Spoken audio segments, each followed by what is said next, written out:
చింతచిగురు పప్పు చేస్తున్నానండి. ఫస్ట్‌నే చింతచిగురు మా చట్నీ చింతచిగురు వచ్చిందండి.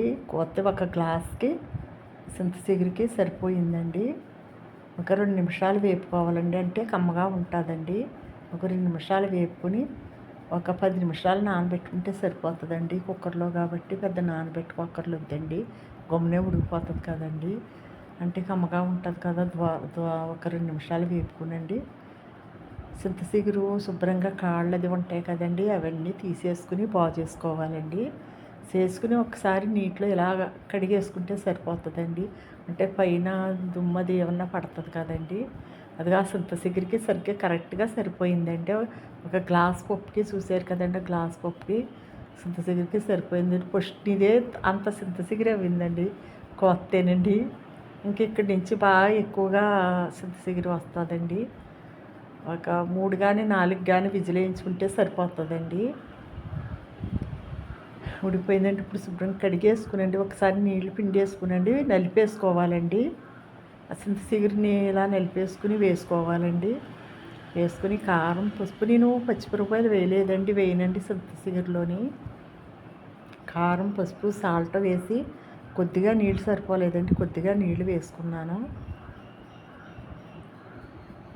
వేసుకునండి ఒక 5 నిమిషాలు అయితే సరిపోతుందండి. ఎక్కువ ఉడకక్కర్లేదు. చింతచిగురే కదండి, నలిపేసాం కదండి. కొంచెం ఇలాగ ఒక 5 నిమిషాలు అయితే సరిపోతుందండి. ఆ పచ్చి వాసన పోయేలాగండి. అంటే పప్పులో ఫస్ట్ వేసామనుకోండి వగరగా బాగుండదండి. ఇప్పుడే వేసుకోవాలి, ఉడికిన తర్వాతే వేసుకోవాలండి. మూత పెట్టుకోవాలండి. విజిల్ ఎక్కర్లేదండి. ఒక 5 నిమిషాలు అయితే సరిపోతుందండి. ఉడికిపోయిందండి. అలా ఉడికితే కొంచెం నీరుగా ఉంది కదండి, 2 నిమిషాలు అయితే నీరు లాగేస్తుందండి. ఇప్పుడు తాలింపు పెట్టేసుకోవటమేనండి. నేనైతే ఇదేనండి, ఉల్లిపాయలు అది ఏమి వేయనండి. మామూలుగానే తాలింపు పెడతానండి. ఉల్లిపాయ వేస్తే తీపిస్తుంది కదండి. నేను ఉల్లిపాయలు వేయనండి పప్పులో మాత్రం.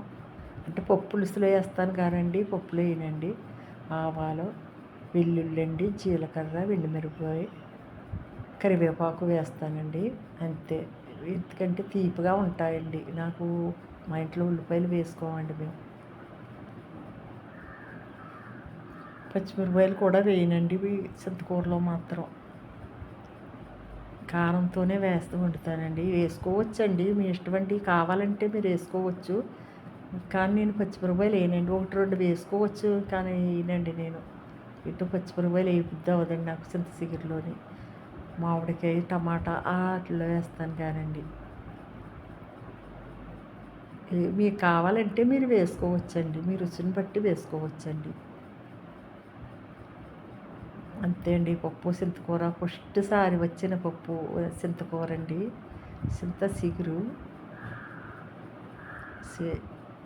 చింతచిగురు అండి.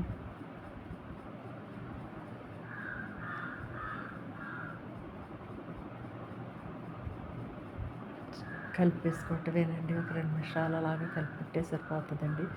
ఇంకేం ఉడకబెట్టుకోకర్లేదండి. ఇంకా మళ్ళీ గ్యాస్ మీద అది పెట్టుకుని సరిపోతుందండి.